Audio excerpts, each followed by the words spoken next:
자, 오늘 제목 매우 귀한 향유 한 옥합.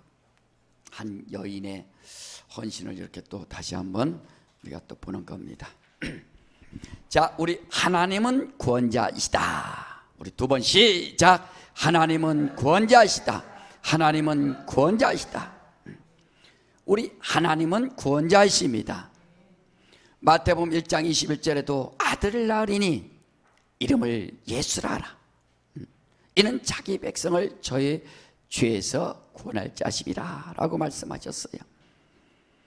아들을 주셨습니다. 하나님께서 아들 통해서 우리 인생들이 구원을 받을 수 있도록 말이요. 여러분, 구원받는 것이 얼마나 중요합니까? 이 세상에 관심이 얼마나 많아요. 먹을 것, 입을 것, 마실 것, 또 얻을 것, 뭐 탈 것 해서 막 관심이 많지만 영혼에 대한 관심이 과연 얼마나 있는가? 그래서 베드로전서 1장 9절에도 믿음의 결국은 곧 영혼 구원이라 라고 하지 않습니까?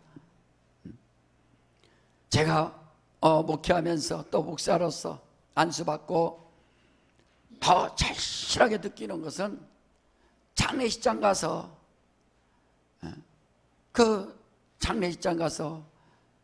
사람의 과연 영혼은 어떻게 됐을까?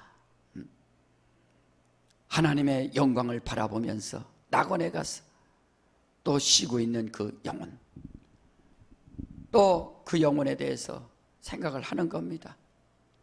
이럴 줄 알았으면 더 잘 가르쳐서 더 천국의 영광의 나라 들어갈 수 있도록 확실해졌으면 얼마나 좋았을까. 아쉽죠. 그러니까 죽은 이후의 끝이 아니라 그 이후에 자기 그 영혼, 우리의 영혼은 과연 어떻게 될 것인가? 예수 잘 믿고 주께서 예배해 주신 영광의 나라 들어가서 하나님 앞에 사랑받을 수 있는가? 그래서 강도가 말이요, 주여 낙원에 이를 때 나를 기억하소서. 예수님과 십자가에 죽는 강도가 그 말을 고백을 하니까 예수께서 오늘 너는 나와 함께 낙원에 있으리라 하고서 낙원에 들어갔습니다. 신앙생활은 영원한 것이 영원한 것 준비하고 또 영원한 삶을 살기 위해서, 영생하기 위해서 우리가 신앙생활을 하는 거예요. 영생에 소망이 있고 영생에 정말 영원한 비전이 자기에게 가득 차 있는가?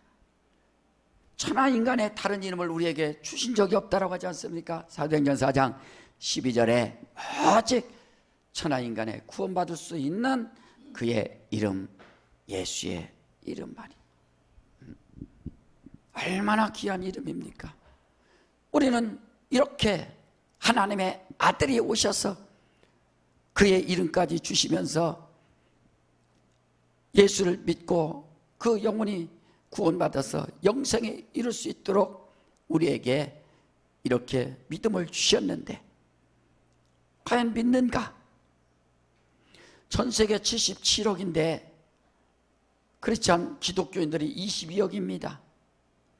그 가톨릭까지 다 해서 과연 성령, 물과 성령으로 거듭나서 하나님의 영광에 이르는 자들이 과연 몇 명이나 될까? 10%나 될까요? 10%도 안 되겠죠.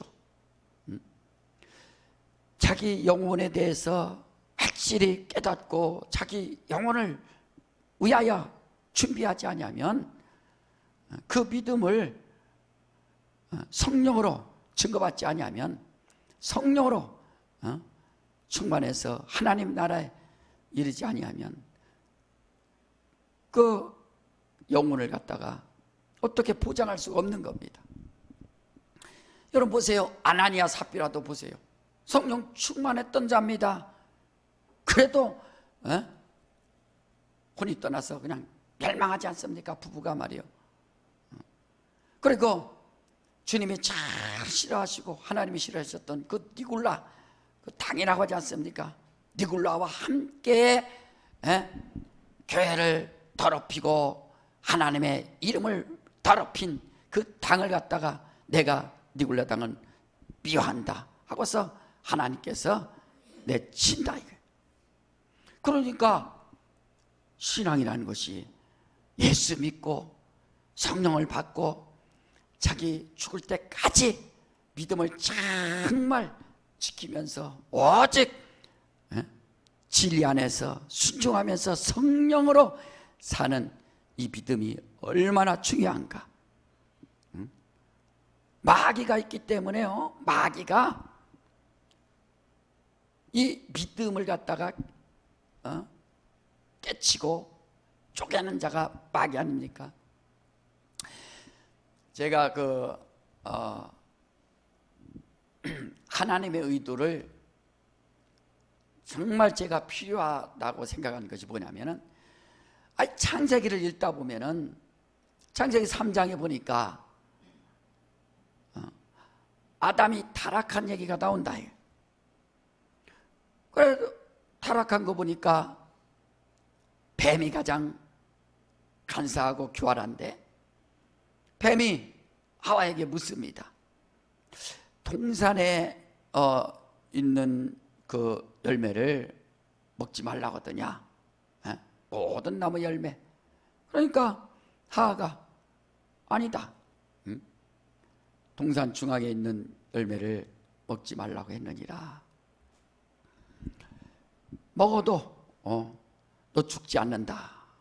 자꾸 욕한다. 아니, 하와가 먹지 말라고 했다 이렇게 해서 딱 끝나야 되는데, 먹지 말라고 했느니라. 먹으면 죽을까 하노라. 죽을 수 있어, 죽을지도 몰라, 이런 식이죠.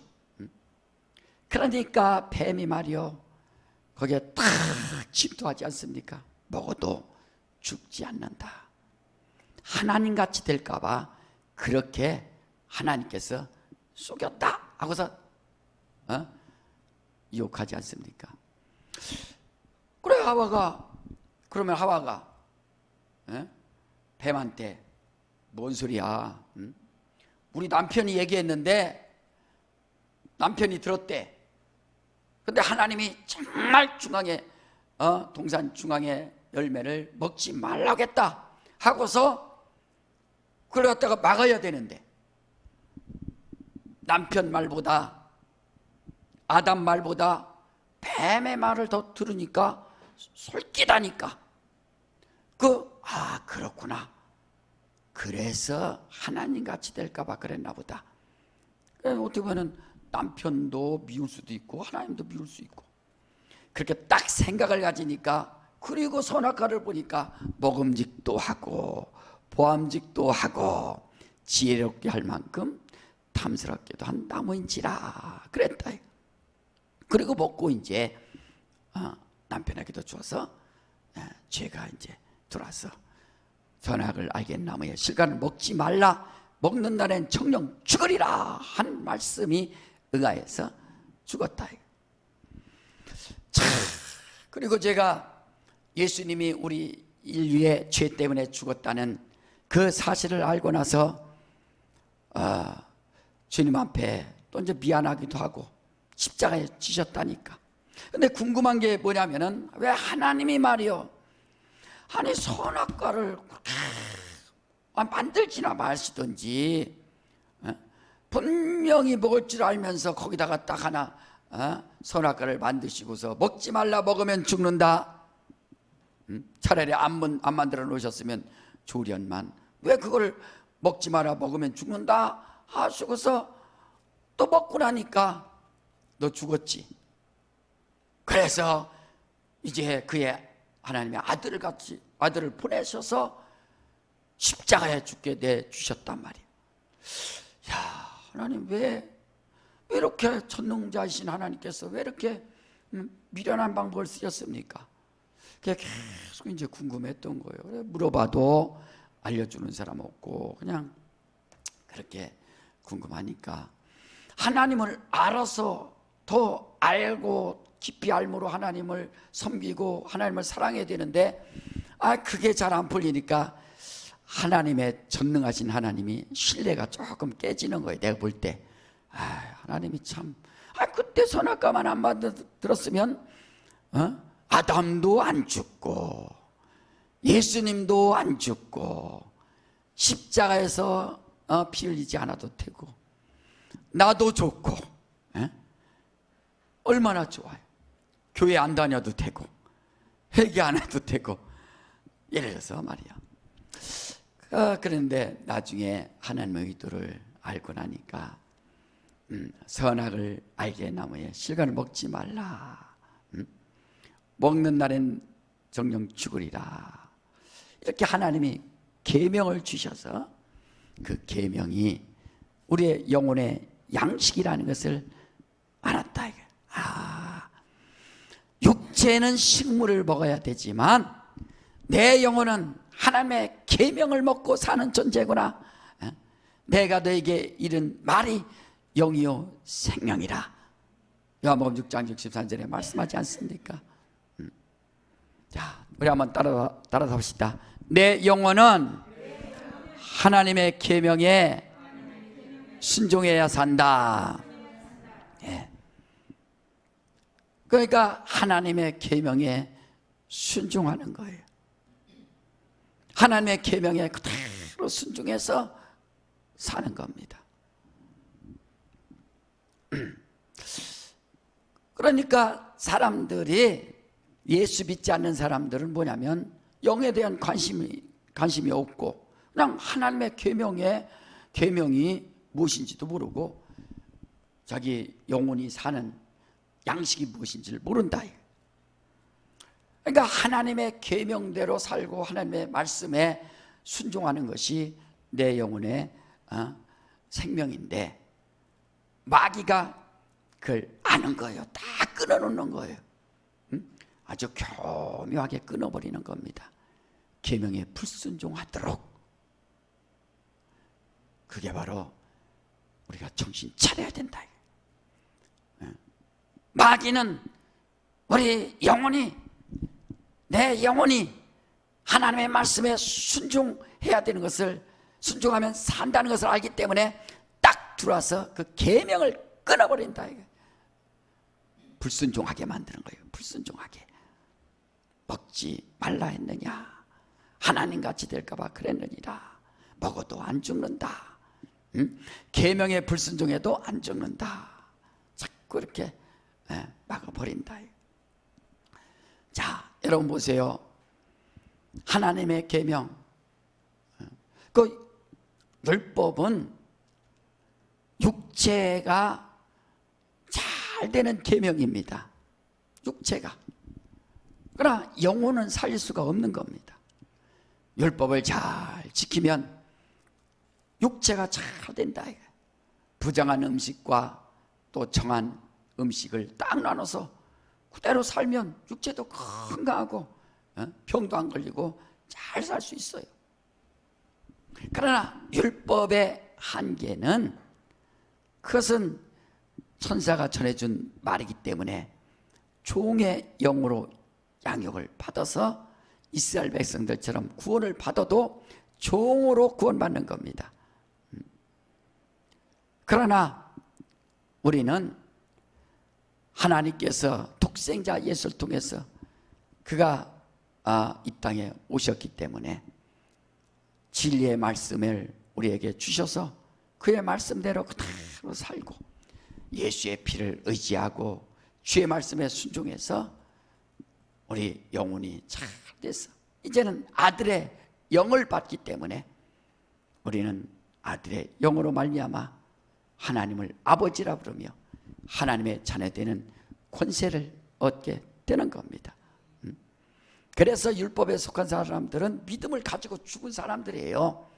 나중에 백보자 심판 앞에서 하나님이 보시고 그의 믿음을 보시고 심판하신다. 그리고 종으로서 구원받아도 종으로 구원받는 자들이고, 우리는 백보자 심판과 상관없이 첫째 벌에 참여해서 하나님의 자녀된 권세를 얻게 되는 겁니다. 자, 그래서 우리는 정말 자기 영혼이 잘 될 수 있도록 예수, 구원받을 수 있는 이름 예수, 예수 내 구주. 세 번 시작. 예수 내 구주, 예수 내 구주, 예수 내 구주. 예수 내 구주. 아까 우리 안수 집사님 그 대표기도 하시면서 그 차별금지법 그 말씀을 또 하시잖아요. 지금 국회에서 계류 중인데 좀 있다가 그것을 이제 국회는 법을 만드는 기관이니까 법을 만든다. 이게 뭐냐면 포괄적 차별금지법입니다. 이제 넓게 봐서 차별하지 마라. 근데요, 국회의원 300명 중에서 3분의 1 이상이 다 집사, 안수집사, 장로입니다. 그냥 정신을 못 차리는 거예요. 우리가 기도를 막 해도 집사, 안수집사, 장로들이 정신을 못 차리니까 영적으로 뭐 안 와요? 그거를 갖다가 겉으로 볼 때는 참 좋죠. 장애인 차별하면 안 된다. 또 가난한 사람들 차별하면 안 된다. 노약자 차별하면 안 된다. 거기에다가 또 이제 동성애들 차별하면 안 된다. 뭐 이제 하나 또 집어넣죠. 그거 뭐 어쨌든 뭐 차별하면 안 되니까 그까지는 참 겉으로 볼 때는 얼마나 좋아요. 그러니까 사람들이 장로, 안수집사, 집사라도 그걸 고개를 끄덕끄덕하면서 그래 차별하면 안 되지. 그러나 그 법이 통과돼서 만들어지는 순간 이제 교회 안에 들어와서 예수 믿으시오. 예수만이 답입니다. 예수만이 구원자입니다. 예수만이 생명입니다. 여러분 다른 종교도 많지만 오직 예수 믿으시오. 만약에 그렇게 해서 차별법에 고소해버리면 이제 목사가 그 이야기를 못하게 되는 거예요. 누가 하겠어요? 그래서 교회가 다 죽게 되는 것이고 그 다음부터 크리스찬들이 복음을 전하는 일에 막힌다. 점점점 이렇게 되는 겁니다. 그 법을 이용해서 이제 교회에다가 적용시켜버리니까. 지금도 보세요. 이 방역법이 말이요, 헌법보다 더 위에 서갖고 종교의 자유다 하는 헌법이 있지만, 그러나 종교의 자유가 있지만 방역법을 어기지 마라 해서 올라간다. 예수 믿는 진리를 알지니 진리가 너희를 자유케 하리라 해서 예수를 잘 믿고 싶지만 이렇게 세상의 법에 억압당하고 그것 때문에 또 우리가 예수 믿는 일에 제한을 많이 당한다. 그래서 시간 될 때마다 우리가 정말 환경이 조금이라도 또 열어질 때 예수 잘 믿고 성령 충만하고 주님을 의지하고 하나님의 뜻대로 살려고 몸부림칠 수 있도록 하시기를 주님으로 축원합니다. 이런 것을 막 가지고 들어오면은 우리 예수 믿는 일에 큰일 나는 겁니다. 우리 주님이 누구십니까? 하늘 아버지의 품속에서 독생하셔서 그가 가장 낮은 것을 통해서 죽음을 맛보시고 그 앞바라사 하늘 보좌에 오르시려고 뜻을 정하셨지만 인생들이 죄로 말미암아 죽었어요. 하나님께서 그걸 불쌍히 여기셔서 당신의 아들에게 십자가에 죽는 곳에 내주시면서까지 십자가에 피 흘리셔서 그가 죽으셨어요. 죽은 자 가운데서 하나님이 그를 살려내셔서 그가 하늘 보좌에 오르셔서 요한일서 2장 1절부터 말씀하시기를 지금도 우리를 위하여 간구하시는 이가 있으니 우리의 중보자가 되신다라고 말씀하고 있다. 여러분, 나 예수 믿는다, 예수 믿는다, 나 하늘 간다, 천국 간다, 거기에만 딱 머물러 있지 말고 예수 믿고 그 영광에 이르러서 주님이 참 영원한 날의 보좌에서 정말 나를 기다리고 계심을 믿고 확실히 볼 수 있는, 뭐 환상 보지 않아도 됩니다. 믿으라 이거예요. 그 믿음이 확실하게 있어야 된다 이거예요. 그 믿음이. 그래야 예배 드리는데도 감격 있고, 예배 드릴 때도 하나님의 영광이 자기에게 찾아오는 것을 느낄 수 있어요. 종교가 아니니까. 자, 지난주에는 우리 찬송 36장이라 그랬잖아요. 자, 우리 순서 한번 봐요. 자, 예배 순서가 뭡니까? 찬송 예배 순서 36장 하죠. 그 다음에 뭐가 있어요? 찬송하고 기원이, 일어서서, 맞아, 일어서서 기원이 있잖아. 기원. 찬송하고 기원. 이것은 대표 기도가 아니에요. 기원할 때는 하나님 이름 높이 받으시옵소서, 하늘문을 여셔서 정말 주님을 바라보고 성령과 진리로 예배를 삼하는 심령에 하늘문을 활짝 여셔서 삼하는 심령에 하나님의 복을 충만히 부어 주시옵소서. 그리고 홀로 영광 받아 주시옵소서. 예수 이름으로 기원합니다. 그래서 막 여러분 대문을 팍 여는 것처럼, 그저 성문을 팍 여는 것처럼 이제 영광의 왕을 보면서 마음을 열고 그분 앞에 모든 영광 돌리는 기도가 바로 기원이다. 이때 하나님, 나 인생 불쌍합니다. 우리 가정 문제도 얼마나 힘든지 몰라요. 사업도 힘들고 직장도 힘들고 내 인생 힘들고, 주여, 지금 그거 나와서 하는 게 아니, 그건 다음에 할 일이고, 지금은 이제 그저 하나님께 영광 막 해서 그의 영광, 그의 이름, 하나님 아버지 홀로 영광 받아 주시옵소서.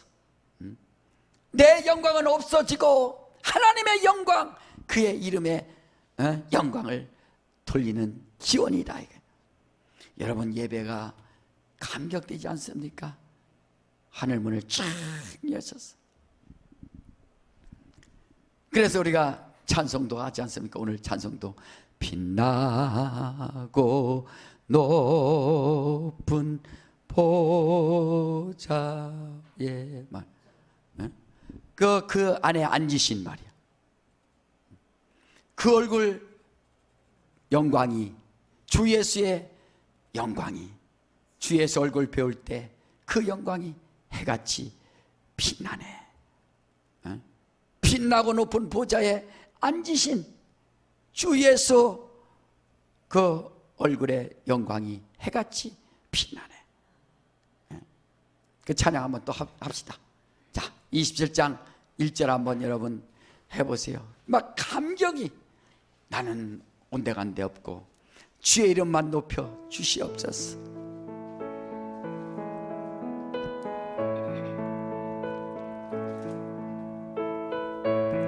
우리 한번 1절 한번 잘 해보세요. 빛나고 높은 보좌와 그 위에 앉으신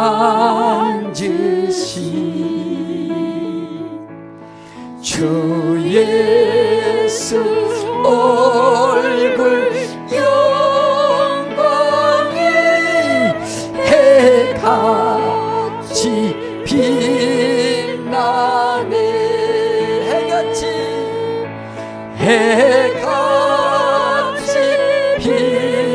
다시 한번 합니다. 1절 빛나고 높은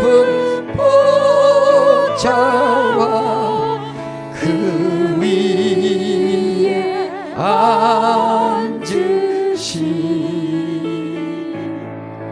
주 예수 얼굴 영광이 해같이 빛나네.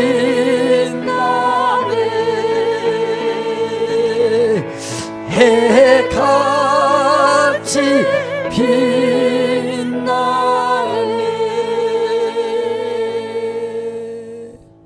할렐루야. 빛나고 높은 보좌에 앉으신 주 예수 얼굴 배우니 그 영광 해같이 빛난다.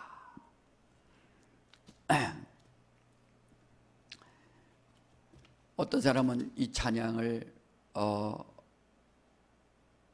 지은 그 작곡한 그 사람을 향해서 이 찬양을 부를 때 신부가 신랑을 향해서 그 보는 모습과 같다 하고서 그렇게 표현했습니다.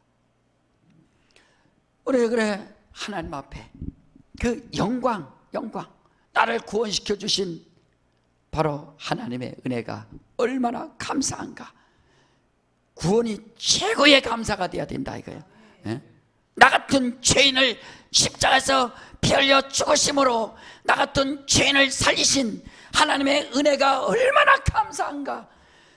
십자가에서 죽으시고 부활하사 하늘 보좌에 오르셔서 지금도 나를 위하여 친히 간구하시면서 나를 기다리신 주님의 영광을 바라볼 때 빛나고 높은 보좌에 앉으신 주 예수 얼굴 영광이 해같이 빛납니다. 해같이 빛납니다.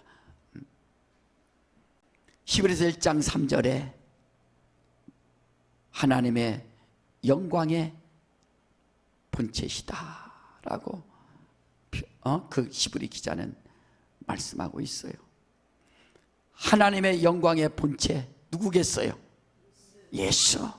하나님의 영광의 본체 누구라고요? 예수.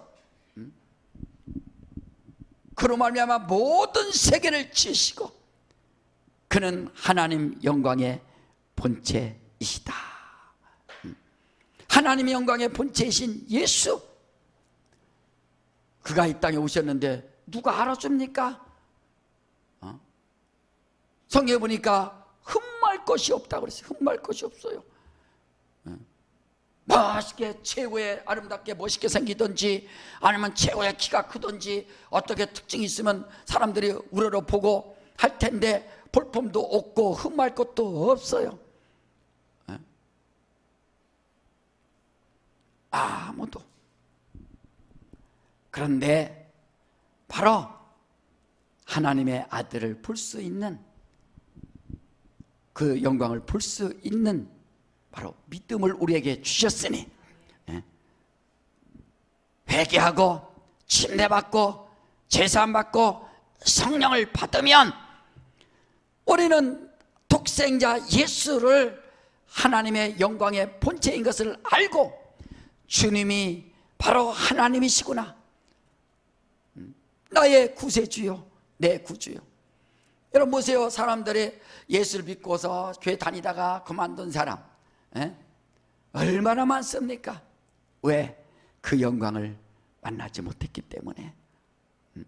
그 영광을 보면 감히 침례 요한이 아니 내가 침례받아야 될 텐데 아니 내게 오시나이까? 아니야, 침례를 행해 그것을 행하라 하지 않습니까?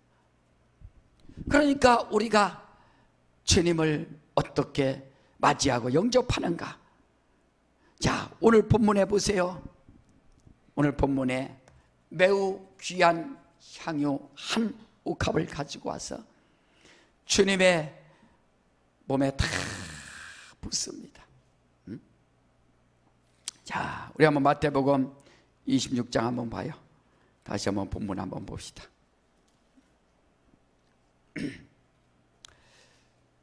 자, 예수께서 이제 베다니 문둥이 집에서 이렇게 식사를 할 때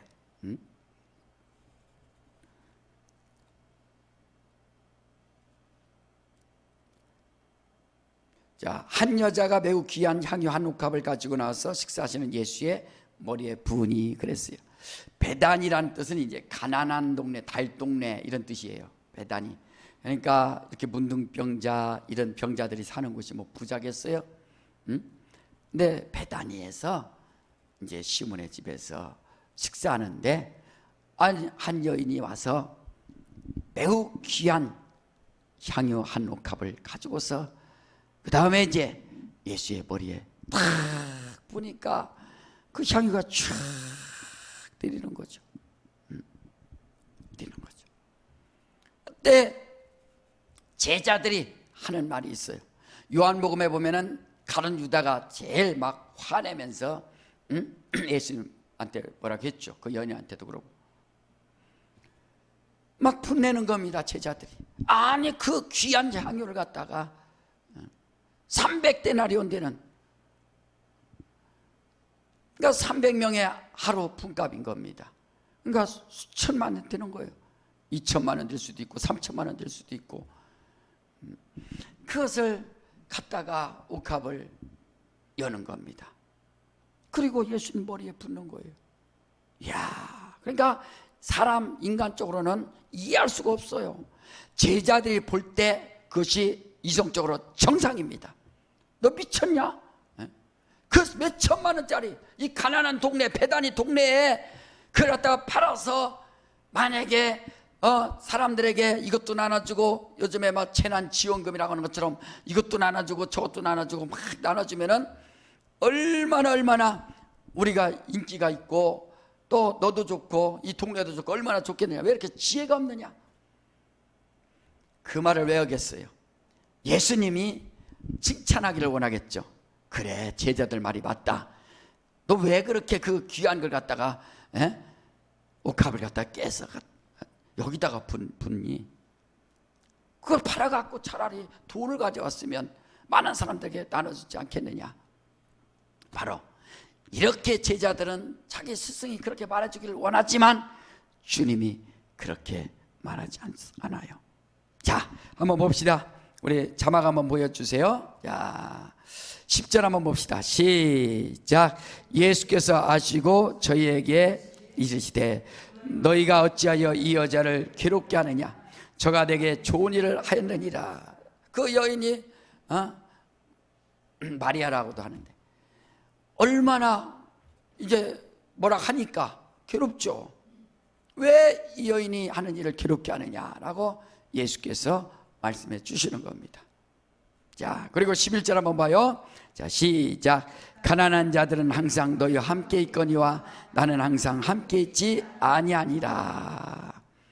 가난한 자들은 항상 너희와 함께하고 너희들이 언제든지 도울 수 있는 기회가 있지만 나는 너희와 함께 할 시간이 얼마 없다 하는 말씀입니다. 자, 12절 봅시다. 시작. 이 여자가 내 몸에 이 향유를 부은 것은 내 장사를 위하여 함이니라. 그래서 그 풍습이 시체에다가 이렇게 향유를 이렇게 바르는 거예요. 시체에다가 바르고 이렇게 합니다. 우리가 이제 우리나라도 염할 때 그 마지막에 염 다 끝나고 거기다 향수를 이렇게 뿌려주고 해서 사람들이 이제 유족들 볼 때 좋은 느낌을 또 가질 수 있도록 화장도 착 해주고 그 다음에 향수도 이렇게 뿌려줍니다. 근데 그 당시에는 그 향유를, 비싼 향유를 착 이렇게 이제 발랐어요. 그래서 예수님이, 여러분 보면은 예수님이 부활했을 때 여인들이 막 달려가잖아요. 왜? 향유 발려주려고. 예수께서 십자가에 죽으셨을 때는 이제 안식일 때문에 아리마대 사람 요셉에다가 그 무덤에다가 이제 넣었으니까. 근데 안식일 때문에 못하는 거예요, 그 일을. 그래서 안식 후 첫날 빨리 달려가서 할 수 있는 것이 뭐냐? 이제 향유를 발려주려고 갔다 하고 얘기가 나오는 겁니다. 그런데 이 여인은 벌써 예수님의 장사 위하여, 나를 위하여 이렇게 했느니라 와서 그 귀한 옥합을 갖다가 머리에다가 싹 붓는 거예요. 최고의 것, 전 재산을 갖다가 다 붓는 겁니다. 이게 믿음의 고백 아닙니까? 믿음의 고백이라.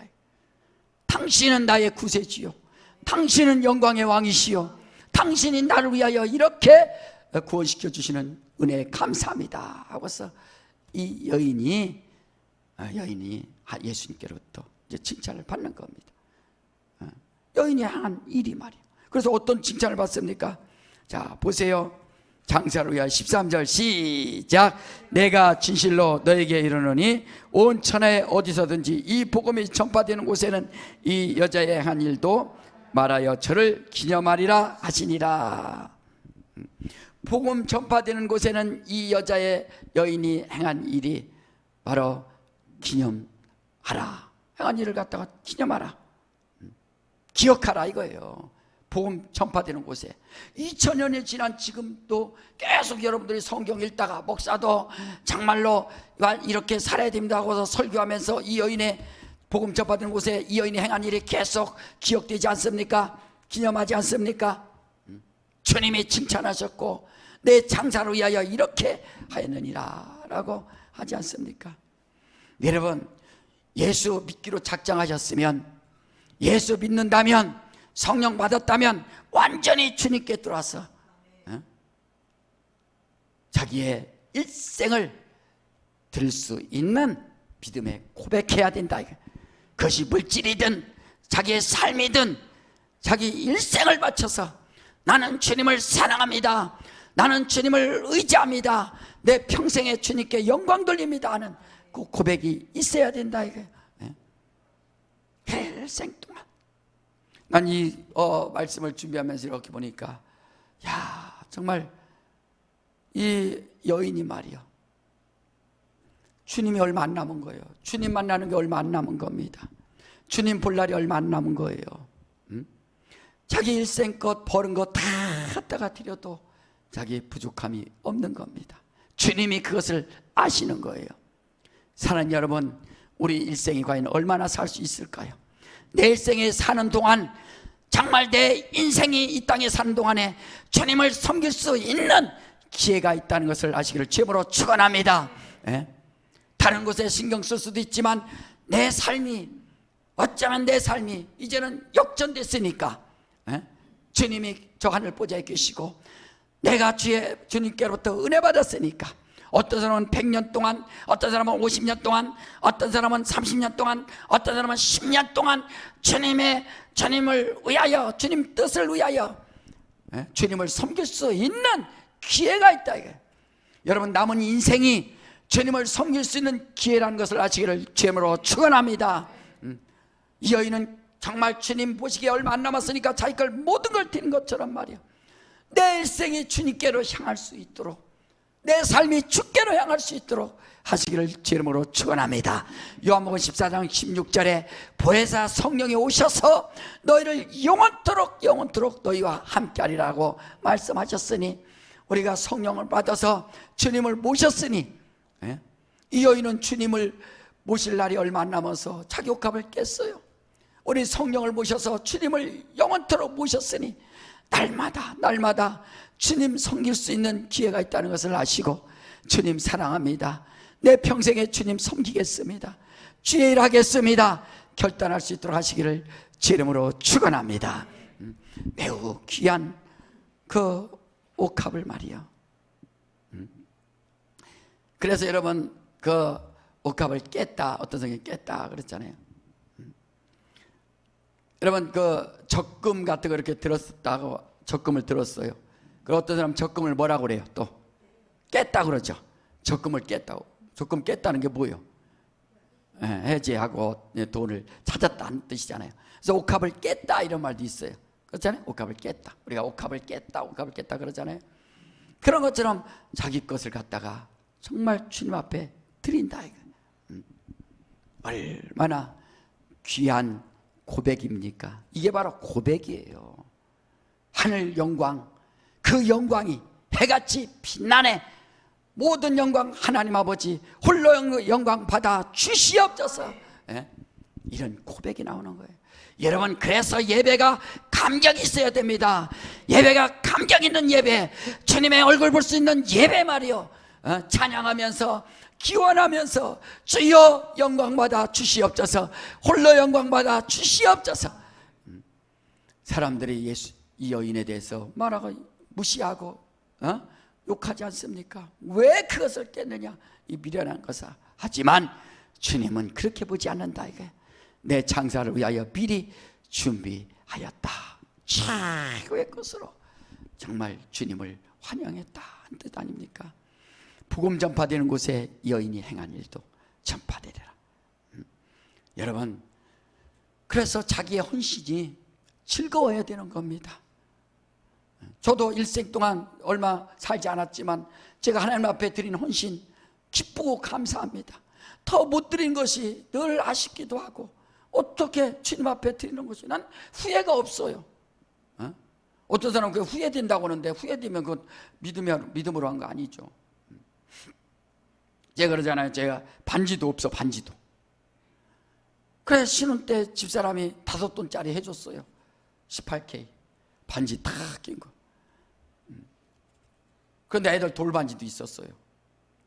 근데 사택에 살고 있는데 갑자기 집에 들어보니까 막 문이 열려 있고 보니까 이상해. 보니까 도둑이 들어갔고 싹 훔쳐갔어요. 근데 금반지는 팔았었어요. 내가 또 헌신할 때 또 헌신도 하고. 그래 헌신할 돈이 없어서 금반지 팔아갖고 또 헌신도 하고. 근데 그 18K니까 돈이 안 나와서 그냥 기념으로 남기자 하고서 남겨놓은 거야. 이야 어떻게 그걸 찾아가? 우리가 보이는 곳에 놨으니까 그러나 봐요. 근데 그걸 어떻게 찾아가나? 그 찾아가는데요 무슨 마음이 듭니까? 후회스러운 거야. 이걸 드릴 걸 하나님 앞에 드렸으면 이런 후회도 없을 텐데 왜 그건 또 기념으로 남겨놔갖고 내가 이렇게 아쉬운가? 그래요. 나중에 집사람이 이제 사줄 걸 믿고 내가 여기 지금 이렇게 우리 애들이 사주든지 누가 하나 사주겠지 뭐. 정말 그 후회가 되는 거야. 그 반지 5돈짜리도 미리 드렸으면 헌신했으면 야 얼마나 내 후회가 없을 텐데. 그래 도둑놈이 얼마나 돈이 필요했으면 가져갔을까 하고 이제 말았지만 그런 거예요. 평생 더 드려도 아쉬움이 없는 바로 그거 아닙니까? 여러분 이 여인이 2000년 전에 이렇게 했지만 2000년 동안 이렇게 이 여인의 행한 일이 기념되는 것처럼 말이야. 여러분들이 헌신하고 주님을 사랑한 모든 일들이 하늘 보좌에서 주님이 기억하신다는 것을 믿고 일평생 후회 없는 영적 생활을 할 수 있도록 하시기를 주님으로 축원합니다. 사도 바울이 칭찬했던 아름다운 부부가 있어요. 한번 보고 마칩시다. 로마서 16장 보세요. 자, 로마서 16장 3절 4절에 다 같이 한번 봅시다. 로마서 16장 3절 4절 다 같이 시작. 너희가 그리스도 예수 안에서 나의 동역자들인 브리스가와 아굴라에게 문안하라. 저희가 내 목숨을 위하여 자기의 목이라도 내어놓았나니 나뿐 아니라 이방인의 모든 교회도 저에게 감사하느니라. 사도 바울이 전도하면서 목회하면서 아굴라 브리스길라 이 부부에 대해서 이 삶에 이들의 삶을 기억하는 겁니다. 목숨이라도 내놓았던 사람들이다. 그래서 사도 바울이 에베소 가서 목회할 때 저 로마에서 쫓겨내려왔던 브리스길라와 아굴라가 이제 아굴라랑 만나갖고 목회 돕는 겁니다. 그래서 아볼로를 막 가리키지 않습니까? 그리고 다시 로마로 갔어요. 일생 동안 바울과 함께 목회하면서 바울 전도할 때 옆에서 그저 같이 가족 꾸매면서 천막 만들면서 같이 목회하면서 전도하면서 일생 동안 헌신한 이 부부입니다. 목숨까지라도 내놓으면서 그렇게 했다 이거예요. 사도 바울이 잊지 못하는 겁니다. 자기 평생에 나를 동역했던 이 브리스길라와 아굴라의 이 삶이. 그러다가 다시 고향으로 돌아가서 로마에서 사는 이곳 이 부부를 이제 편지 보내면서 사도 바울은 로마에 가지 못했지만 로마 교인들에게 편지 보내면서 내가 무난하노라. 브리스길라와 아굴라의 그 부부의 믿음을 내가 추억하노라. 많은 사람들도 이들을 칭찬한다. 정말 이들은 자기 목숨이라도 내놓으면서 나를 도왔던 헌신했던 아름다운 부분이라 하는 거예요. 이런 평신도가 됐다면 정말 여러분들이 이렇게 이런 결단하면서 야 너무 멋있지 않아요? 하나님이 기억해 주시고 성경이 기록하고 이렇게 주님이 기억될 수 있도록 주님이 기억할 수 있도록 말이야. 우린 일생 동안 이 옥합을 깬 여인의 그 헌신을 주님이 기억하시듯이 우리의 신앙의 주님이 기억할 수 있도록 후회 없는 영적 생활을 할 수 있도록 하시기를 주의 이름으로 축원합니다.